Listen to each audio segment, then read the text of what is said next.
My wife has to go to a memorial service here in a little while, so kind of don't want to rush it, but I do feel it's very important to cover some ground while we're meeting, especially in this book, which is so meaningful to me. And like I said, it's changed Buddhism. This scripture, Shantideva was a guy that they never expected. He was kind of like a loner and no, kind of picked on and made fun of when he was a monk. And it turned out right. He wrote something that is still changing people's lives. He wasn't a popular guy. He wasn't supposed to be the smartest or the most learned, but he ended up writing something that was so beautiful that has affected every aspect of Buddhism. But before I read it, so back to Bodhicitta, all the stuff that we do here, why are we doing it? Like, what's the purpose of showing up here? Why study the Buddhist teachings? Why practice walking meditation and studying meditation? This is to liberate our minds. It's to improve our thought life. A lot of us suffer, I suffer from depression, anxiety, and I wasted a lot of years being uncomfortable in my own skin, and everything was a distraction. We didn't have phones when I was young, but it was always going to the next thing. I'm bored. I need to do something. Let's watch a show. Let's go to the movies or whatever. Never comfortable where I was at. It was always something else that I was trying to get to. I was going to be happy when. I was going to be happy when I graduated from high school. I was going to be happy when I got a job. I was going to be happy when I got a car. I was going to be happy when I got out of this classroom. I was going to be happy when whatever, when I didn't have to live under my parents' roof anymore, It was always trying to get somewhere, and it was never here. And Buddhism says, if not now, when? If not right in this present moment, you're never going to find happiness.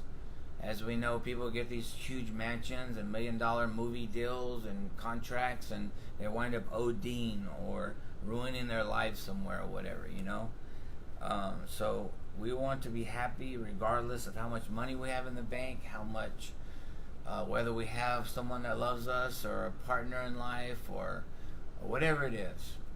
Happiness is a choice that we make every day.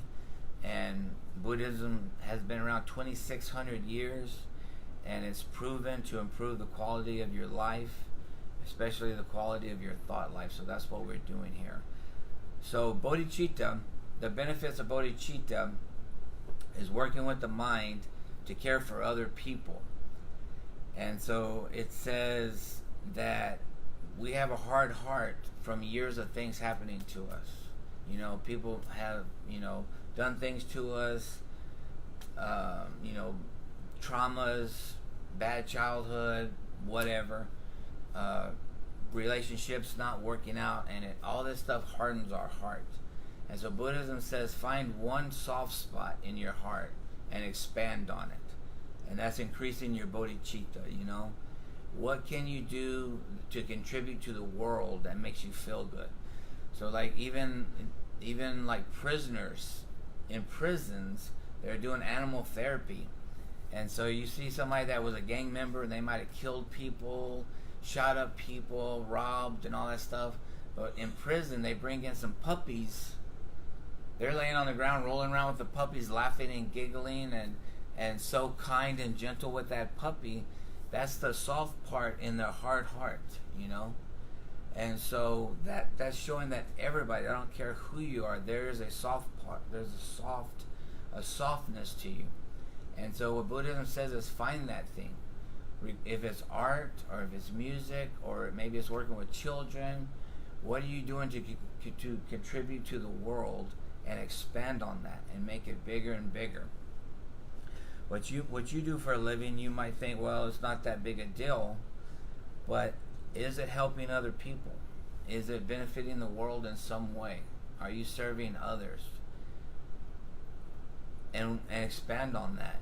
Maybe it's just the feelings you bring to the job. If you bring loving kindness and compassion to your job, even if it's answering the phone, even if it's at a call center, you never know who's on the other end of that phone. You might be the only nice person this old woman talks to all day. Everybody in their life is gone. She's living alone in some apartment somewhere, and this person at the call center is the only person that's being kind and gentle and making conversation with her and brightening her day.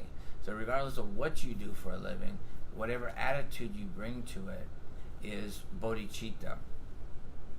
And there's other things, like for me, people walking down the highway. When I see people walking, hitchhiking, that's a soft thing to me, because I used to have to hitchhike a lot when I was young. And so I have a soft place in my heart, but I don't recommend that everybody do that. In fact, before I pick somebody up, I give them the once over, and I might drive by 2 or 3 times and take a look at them. And if I decide to pull over, I call my wife and tell her, hey, I'm at such and such mile marker. I'm thinking about stopping and picking this person up. If I don't call you in 20 minutes, please call me. I can even put my thing on my phone where she knows where I'm at. But I can't help it, because I've walked down hot roads for miles and miles with my thumb out trying to get somewhere and not gotten picked up. I've walked through the rain. I've gone through times where I didn't have a vehicle. And so when I'm driving by and I see somebody walking down the road and it's hot and it's rainy, and I know there's not another gas station for 20 miles, this flash of bodhicitta, it's that lightning strike in the dark sky, comes out of my heart. And I'm like, oh man, I didn't see that, I didn't see that. And before I know it, I'm turning around and going back and stopping. I had a weird incident with that one time too. I've been really, really lucky with doing that, but I did pick up this lady one time, and I wish I wouldn't have, because when she got in, immediately I knew I had made a mistake, because her hair was all matted and dirty, like she hadn't taken a shower or anything, and she had lipstick, but it was just like all over her face, and like you could tell that she was suffering from some mental health issues. And then I would ask her where she's going and stuff, and she just sat over there and wouldn't talk to me. And then as we were going down the road, I'm like, okay, I'm just gonna take her to the next gas station and let her out, But I had this really, really uncomfortable feeling. And as I was going, she started putting her hand in her purse. And I didn't know if she had a gun in there, if she had a knife in there, or what. And so I literally would reach over and grab her wrist, and I would tell her, it's okay, I'm just going to take you right up the road. And she wouldn't say anything to me. And so I would let go and keep driving and keep an eye on her, and she would reach over there and put her hand in her purse. And I was tripping. I just had a weird feeling, like I was in a bad situation. I put myself in a bad situation. I don't know what was in her purse, but I had to grab her hand several times. And then when we pulled over at the gas station, I asked her to get out, and I grabbed her purse. And then she got out, and I threw her purse and took off. The door was open and everything. I just took off. But I mean, something was telling me, get out of there. Like, I didn't want her to step out and just unload a pistol on me or something, That's why you don't pick up homeless people. Well, I mean, it's hard to tell what the situation is, Like, I've picked up people that literally ran out of gas, and I didn't see their car. I just saw them walking, and it turned out to be a beautiful experience, Yeah. And I was glad I picked them up, and I was glad I did that. And 99% of the time, that's what happens. It turns into something that I'm glad that I did it. But that one time was really scary. And like I say, I got 3 daughters and 3 boys, and I don't suggest that they pull over. I have literally picked up 6 people, and you yelled at me every single time. I know that. I don't recommend anybody do it, because it could be a dangerous situation, There's and especially girls picking up guys walking down the road might not be the safest thing in the world, I know guys have a hard time telling, it's a bad situation, and some guys, they really don't know the difference between a girl being nice to them and a girl trying to come on to them. Yeah. I don't know if y'all have noticed that in y'all's short life. Yes. It's hard for some guys to understand, oh, this girl is just being cool. She's just a nice person. She's listening to me. Oh, she's just stopping to pick me up because I don't, I'm walking down the road. In their minds, I would say there's a 50-50 chance of the guy thinking that this girl pulled over, he just stepped into a porno, that she must like him, and in 30 minutes we're going to be at a motel somewhere. You know what I mean? There's no telling what's going through his mind. So to put yourself in a dangerous situation is not cool. So it might be anything. It could be 100 other things. If you like working with children, make that your life's work and expand on that. If it's doing massage therapy, bring good intentions to that. Robert, I don't know what you do, but making wooden works, making an incense. You know, did you enjoy doing that? I did, actually. And were you looking forward to donating it to woke I house? was definitely gonna give it away. Yeah. I didn't know I was gonna donate it here. I thought I was just gonna give it to you, honestly. But Give it to me as a gift. yeah. It's really Yeah. sweet.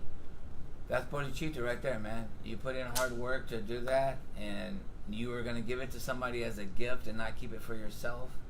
That's the flash of bodhicitta, man. So the Buddhist scriptures say that's a rare event in this world that we live in. The fact that somebody would take the time to make a incense holder and give it away as a gift to somebody and not keep it for themselves, that's a rarity in this world. Recently, after I've started making things for other people, like my mom, I just handmade a Mother's Day card. A while back, I hand carved certain plaques for Christmas for my parents. All this, it was the look on their face when they saw it. It was the affirmation that they gave. It wasn't the material value that I had to put into it or had to give away. It wasn't the price of it. It was their reaction. It was their priceless reaction to the gift that they got. And that's where my satisfaction comes from when I make things. Awesome. That's beautiful, Robert. All right, so let me read this real quick. So it says, leisure and endowment are very hard to find.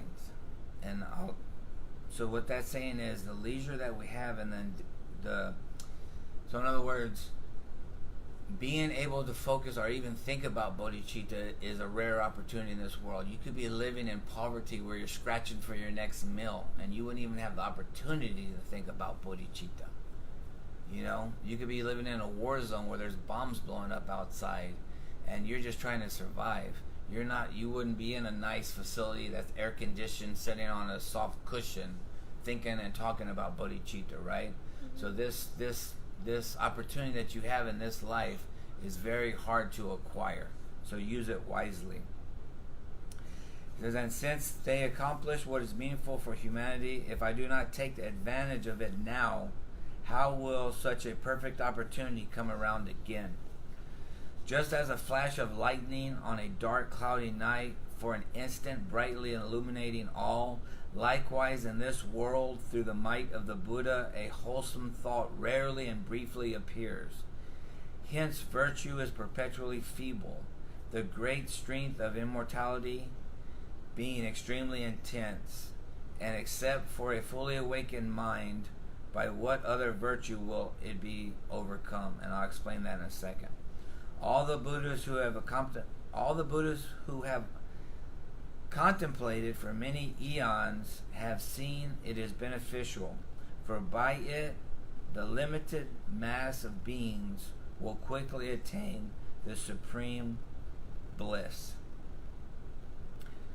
So it's saying, like no other thing in the world that you can do, not walking meditation, not sitting meditation, not anything else in this world, not studying scriptures, not any of it, is more powerful to liberate your mind than this thought of bodhicitta. And in the Buddhist teachings, we believe in realms of existence. So when you die, it's literally only the karma that you've created in this world that's going to determine your next birth. And so we've all been born as animals. We've all been born as warring gods, as hungry ghosts, as humans before.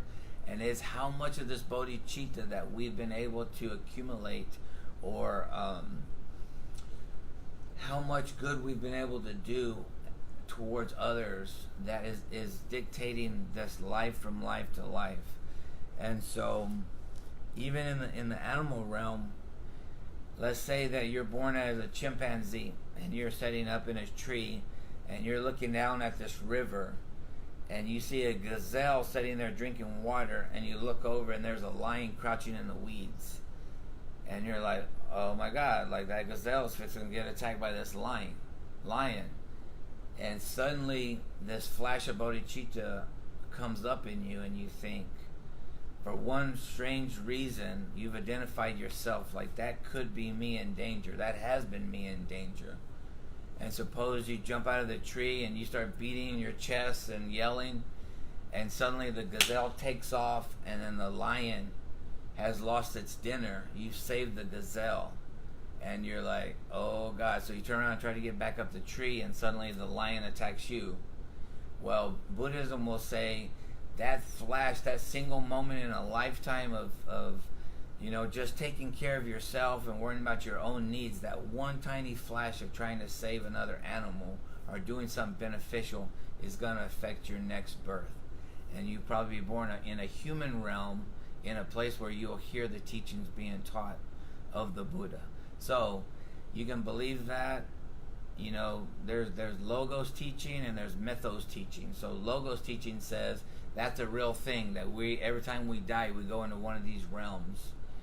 And mythos teaching is, even in this life right now, there's times I live like an animal, worried about my own needs. There's times I live as a hungry ghost. I'm very greedy. I only care about myself. There's times in this life when I'm living in the hell realms. I'm suffering from depression, anxiety, and stressed out and all this stuff. It's like being in hell. And then there's other times that I'm in this realm, the human realm. I'm in the present moment, and on top of that, I'm increasing the bodhicitta. I'm working on this bodhicitta, this loving kindness that makes my life better, my day better, and this world better. Does that make sense? Mm-hmm. Okay, guys. So you can pull out your chant books. Does anybody have any thoughts or questions or anything about what I just said?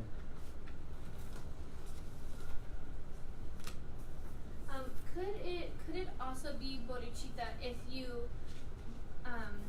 if instead of, because in the story my flash of lightning was to make sure that the gazelle does not run away, so that the lion, and I guess it's because I care about children more than anything. I think, okay, the lion's hunting, so it can give that gazelle to its cubs. So I want to make sure that the lion eats so that his whole family can eat, because lions, they kill and then bring it back to the pack. Yeah. And so if that lion didn't get that gazelle to feed to the family, then the whole family's going to starve and possibly die. So, is that still a good thing? Yeah, so there's countless stories. So there's stories of the Buddha going through all these many lives before he became enlightened. And in some of those lives, especially when he was an animal, he gave up his life for the lion to feed her cubs. Okay. You know what I'm saying? The lioness. And so willingly he scared the gazelle away so it would live, but he had to sacrifice his monkey flesh to the lioness, so that the lioness. So there's many stories of that. And there's many stories in this life of people risking their lives to save somebody else they don't even know.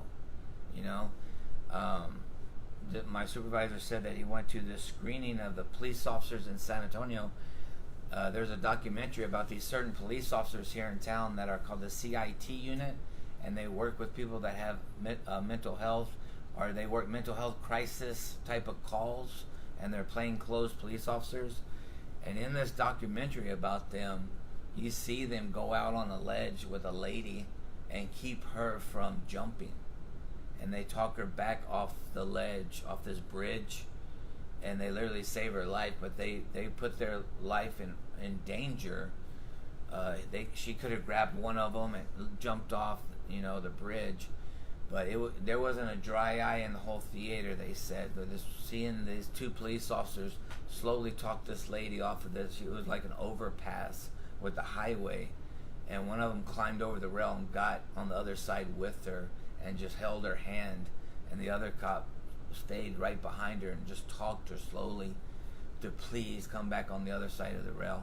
And so if it had happened that one of the police officers died in that situation, you'd have to say, he doesn't know that woman. Why did he put himself in risk? Being a police officer doesn't pay that much, especially to risk your life for somebody you don't know. He probably has a wife and kids at home that he should be worried about. That's the flash of bodhicitta. Oh my God, for some reason I'm on the other side of a rail talking to a lady that's about to jump. Why am I in this situation? It's unexplainable, but in some part of you, in your heart of hearts, you identify with that woman. And you say, that could be me right now. And we are one. We are all one. And if she lives, we all live. If she jumps, we all jump in some spiritual capacity. So I'm going to risk my life to do this. That's bodhicitta. Make sense? Makes sense. You in the orange shirt over there? The guy with glasses? That actually brings me to another example, and a really good example that I love. I'm a very big fan of Harry Potter, and through the series, there's so many people that died for Harry to live at a certain point. And at a certain point, Harry understood that he had to sacrifice himself to save everyone else. But it was pretty much everyone in together or all of us fall. And my most favorite part was when he has the resurrection stone and he sees all the people that died for him. And it was Professor Lupin that he was talking to. And he was like, I never wanted any of y'all to die for me. And then Professor Lupin was like,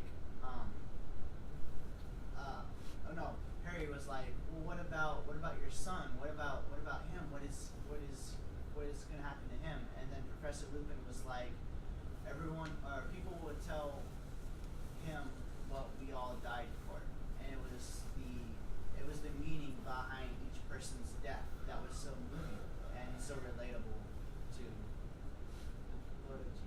Bodhicitta, yeah. And so if those people wouldn't have died so Harry Potter could live, then darkness would have taken over the earth. Right. Harry Potter couldn't have lived out his mission of saving the earth. So it all works out in the end. And it's not a good woke house without a Harry Potter reference. Right. So thank you so much for that. No. We all get it, believe me. Okay, so we're on page 7, right?